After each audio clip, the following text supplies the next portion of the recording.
Om Shanti. Good morning. 24 जनवरी 2023 आज मंगलवार है।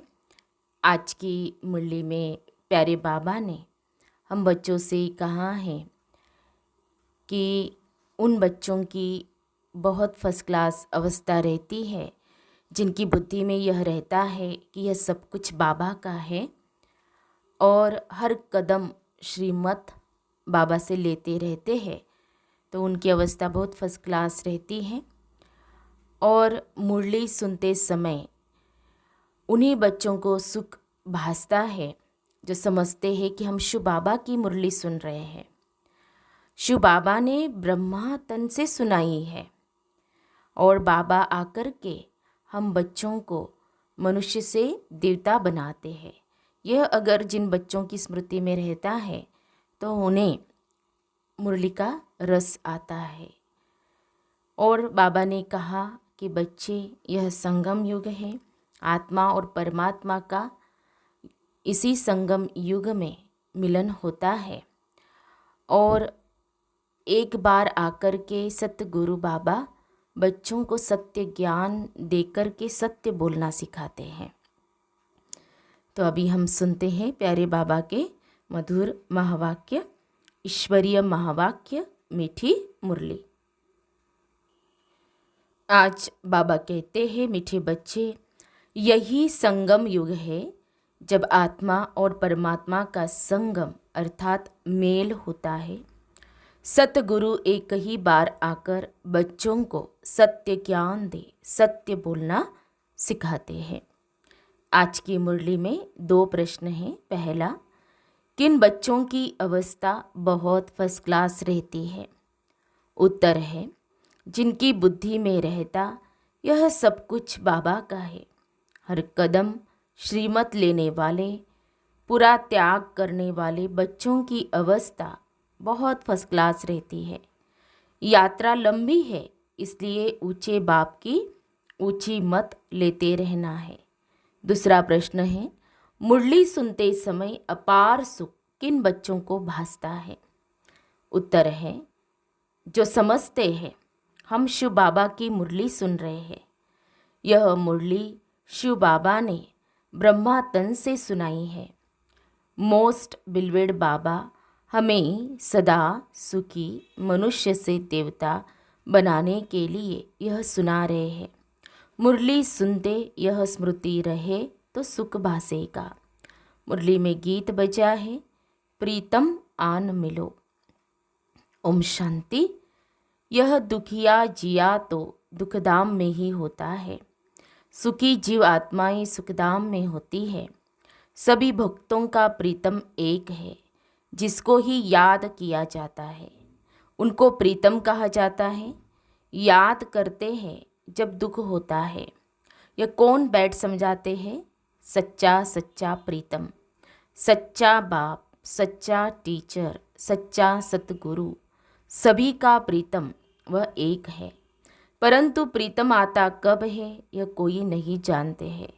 प्रीतम खुद आकर अपने भक्तों को, अपने बच्चों को बताते हैं कि मैं आता ही हूँ सिर्फ संगम युग पर एक बार। मेरा आना और जाना, उसका जो बीच है उसको संगम कहा जाता है।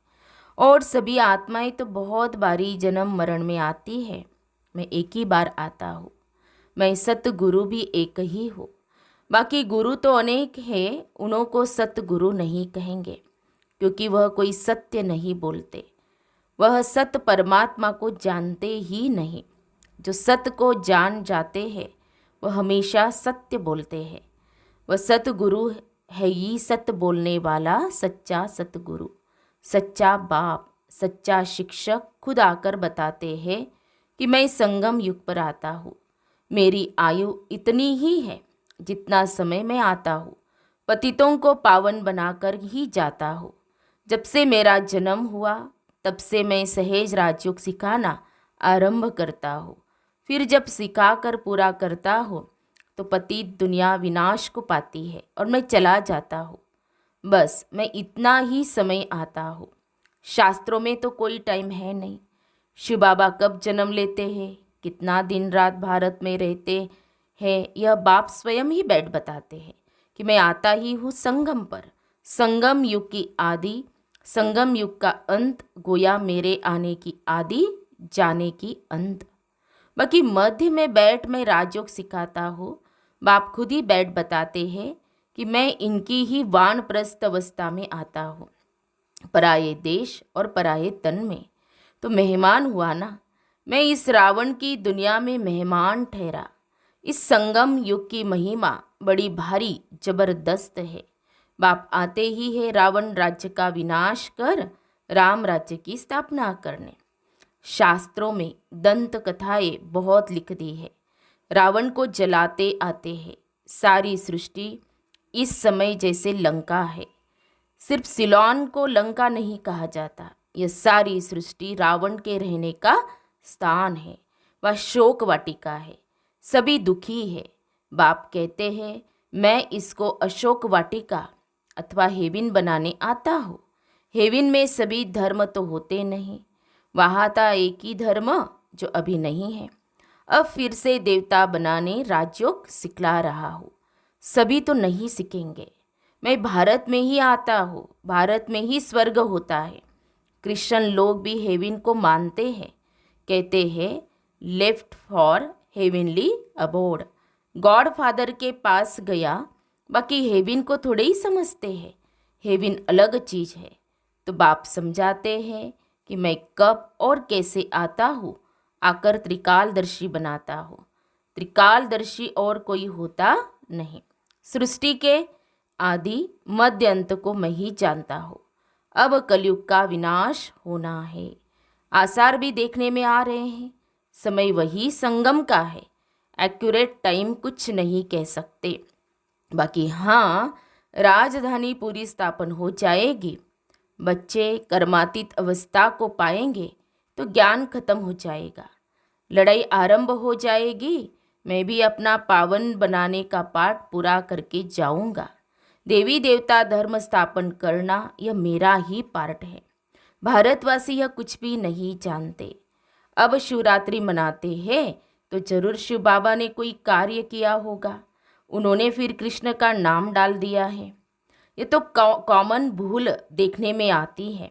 शिव पुराण आदि किसी शास्त्र में भी यह नहीं है कि शिव बाबा आकर राजयोग सिखाते हैं।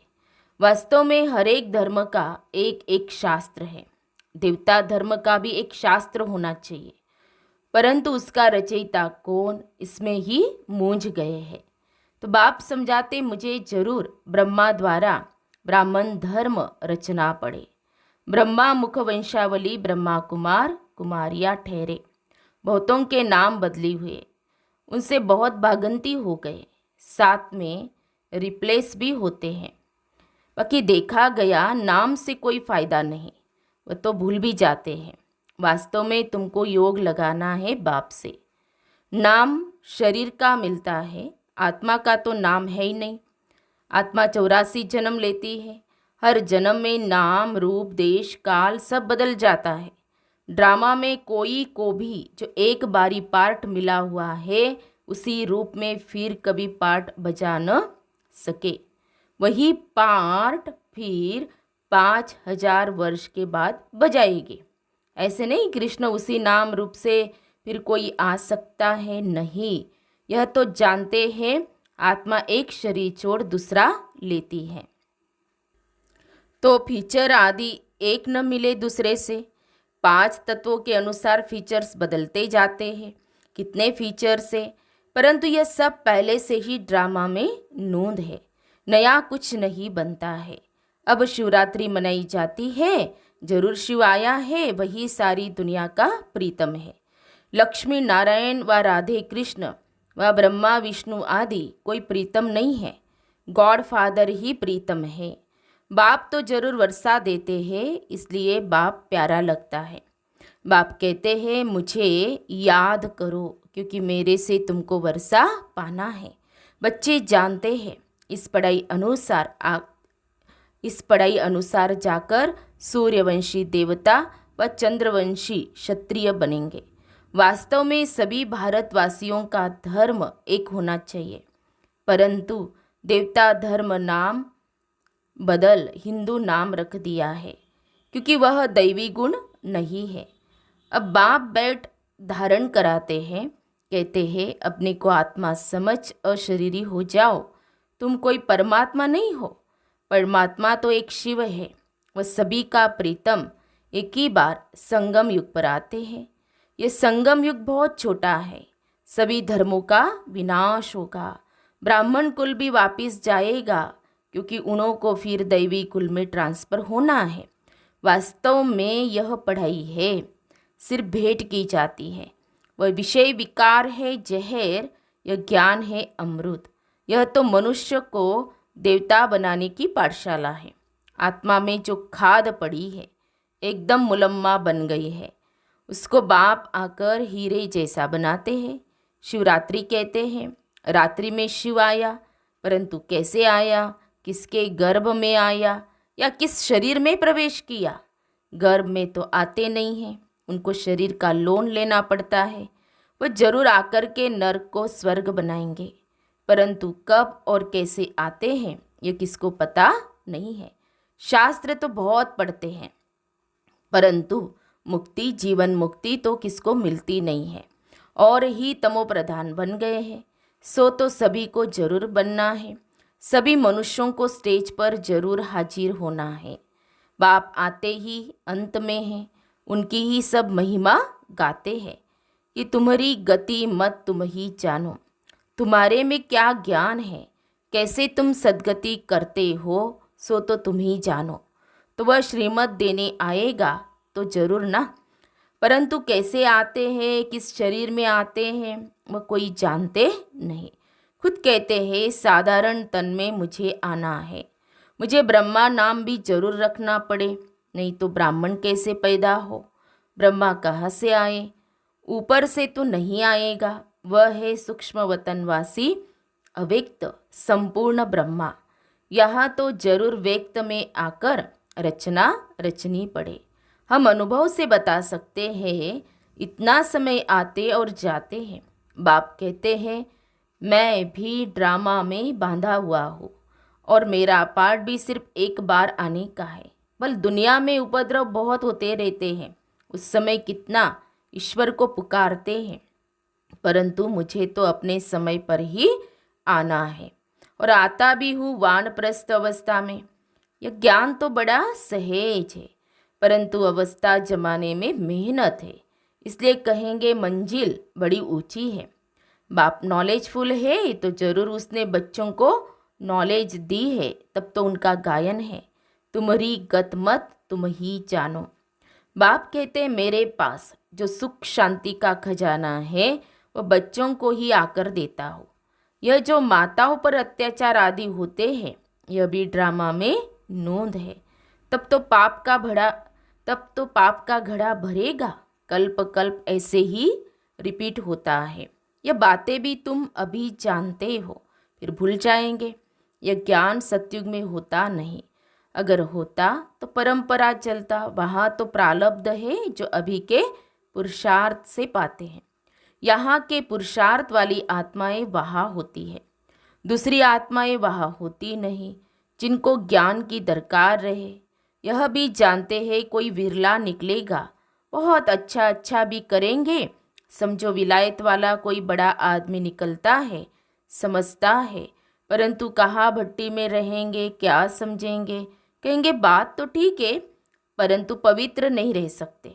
अरे इतने सब पवित्र रहते हैं, शादी कर इकट्ठे रहकर भी पवित्र रहते हैं, तो उन्हों को इनाम भी बहुत मिलता है। यह भी रेस है, उस रेस में फर्स्ट नंबर जाने से 4-5 लाख मिलेंगे, और यहाँ तो 21 जन्मों के लिए पूरी राजाई मिलती है। कम बात है, यह मुरली तो सब बच्चों के पास जाएगी, टेप में भी सुनेंगे, कहेंगे शिव बाबा ब्रह्मा तन से मुरली सुना रहे हैं, अथवा बच्चियाँ सुनाएंगी तो कहेंगी शिव बाबा की मुरली सुनाते हैं। तो बुद्धि एकदम वहाँ जानी चाहिए, वह सुख अंदर में भासना चाहिए। मोस्ट बिलवेड बाबा हमको सदा सुखी मनुष्य से देवता बनाते हैं, तो उनकी याद बहुत रहनी चाहिए, परंतु माया याद को ठहरने नहीं देती। त्याग भी पूरा चाहिए, ये सब कुछ बाबा का है। ये अवस्था फर्स्ट क्लास रहनी चाहिए। बहुत बच्चे हैं जो श्रीमत लेते रहते हैं, श्रीमत में जरूर कल्याण ही होगा। मत भी ऊंची है, यात्रा भी लंबी है, फिर तुम इस मृत्यु लोक में नहीं आएंगे। सतयुग है ये अमर लोक। उस दिन बाबा ने बहुत अच्छी रीति समझाया कि वहाँ तुम मरते नहीं हो, खुशी से पुराना चोला बदल नया लेते हो। सर्प का मिसाल तुम्हारे लिए है, भ्रमरी का भी तुम्हारे ऊपर मिसाल है, कछुए का भी तुम्हारा मिसाल है। सन्यासियों ने तो कॉपी की है, भ्रमरी का मिसाल अच्छा है। विष्टा के कीड़े को ज्ञान की भूभू कर परिस्तानी परी ज्यादा बनाते हो। अभी पुरुषार्थ अच्छी तरह करना है, ऊंच पद अथवा अच्छा नंबर लेना है तो मेहनत भी करनी है। बल धंधा आदि भी करो, वह टाइम छूट है, फिर भी टाइम बहुत मिलता है। अपना योग का चार्ट देखना चाहिए क्योंकि माया बहुत विघ्न डालती है। तो बाबा बच्चों को बार बार समझाते, मीठे बच्चे, भूले चुके भी ऐसे मोस्ट बिलवेड बाप व साजन को फारकती शल मना कभी कोई न देवे। इतना महामूर्ख कोई न बने, परंतु माया बना देती है। अब आगे चलकर तुम देखेंगे जो कुर्बान जाते थे, बहुत अच्छी सर्विस करते थे, उनों का भी माया क्या क्या हाल कर देती है, क्योंकि श्रीमत छोड़ देते हैं। इसलिए बाबा कहते हैं ऐसा बड़े ते बड़ा महामूर्ख नहीं बनना। अच्छा, मीठे मीठे सिकील दे बच्चों प्रति माता पिता बाप दादा का याद प्यार और गुड मॉर्निंग। रूहानी बाप की रूहानी बच्चों को नमस्ते। हम रूहानी बच्चों की रूहानी बाप दादा को याद प्यार और नमस्ते नमस्ते। ओम शांति ओम शांति ओम शांति। गुड मॉर्निंग बाबा, शुक्रिया बाबा, थैंक्स बाबा, पद्मा पदम शुक्रिया बाबा आपका। धारणा के लिए मुख्य सार। आज की मुरली का सार 2 पॉइंट में। पहली पॉइंट, बाप द्वारा जो सुख शांति का खजाना मिला है वो सबको देना है। ज्ञान से अपनी अवस्था जमाने की मेहनत करनी है। दूसरी पॉइंट, दैवी गुण धारण करने के लिए देहभान को भूल अपने को आत्मा समझ अशरीरी बन एक प्रीतम को याद करना है। प्यारे बाबा का वरदान है, विशेषता के बीज द्वारा संतुष्टता रूपी फल प्राप्त करने वाली विशेष आत्मा भव। इस विशेष युग में विशेषता के बीज का सबसे श्रेष्ठ फल है संतुष्टता। संतुष्ट रहना और सर्व को संतुष्ट करना, यही विशेष आत्मा की निशानी है।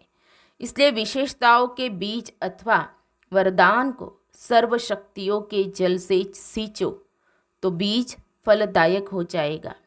नहीं तो विस्तार हुआ वृक्ष भी समय प्रति समय आए हुए तूफान में हिलते हिलते टूट जाता है। अर्थात आगे बढ़ने का उमंग, उत्साह, खुशी व रूहानी नशा नहीं रहता। तो विधि पूर्वक शक्तिशाली बीज को फलदायक बनाओ। स्लोगन है, अनुभूतियों का प्रसाद बांटकर असमर्थ को समर्थ बना देना, यही सबसे बड़ा पुण्य है। अनुभूतियों का प्रसाद बांटकर असमर्थ को समर्थ बना देना, यही सबसे बड़ा पुण्य है। तो आज बाबा ने जो हम बच्चों को अटेंशन दिलाया है कि बच्चे मुरली सुनते समय हमेशा ये बुद्धि में रखो, स्मृति में रखो, हम शिव बाबा की मुरली सुन रहे हैं ब्रह्मा बाबा के तन द्वारा, तो अतीन्द्रिय सुख भासेगा। और फिर जो बाबा ने कहा अपनी अवस्था को फर्स्ट क्लास बनाने के लिए, बाबा ने यही कहा कि हमेशा यह समझो कि यह सब कुछ किसका है, बाबा का है, तो हमारी अवस्था भी अच्छी रहेगी। तो इस पर हम सभी क्या करेंगे, अटेंशन रखेंगे। अच्छा, ओम शांति।